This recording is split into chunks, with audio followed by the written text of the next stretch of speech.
తన శరీరాన్ని నీకు నాకు దయచేయబోతున్నాడు దేవుడు. ఇప్పుడు కూడా చప్పట్లు కొట్టరా, అల్లి చెప్పరా అంటే ఇప్పుడు కొట్టొద్దు, అడుగుతున్నా.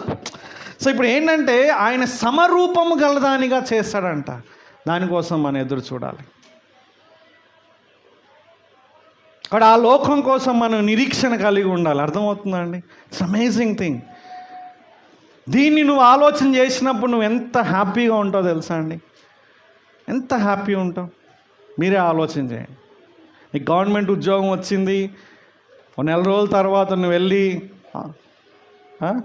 నువ్వు అటెండ్ కావాలి, ఏమంటారు దాన్ని, జాయినింగ్ కావాలి అన్నప్పుడు ఈ నెల రోజుల్లో నీ యొక్క ఫీలింగ్స్ ఎట్లుంటాయి? గవర్నమెంట్ జాబ్ గురించి ఆలోచన చేస్తావు. జాయినింగ్ డేట్లో నీకున్నటువంటి ఆ యొక్క మూమెంట్స్ గురించి ఇప్పటి నుంచే నువ్వు రెడీ అవుతూ ఉంటావు. మనం ఆల్రెడీ పరలోకం గురించి ఒక డ్యామ్ షూర్, ఒక 100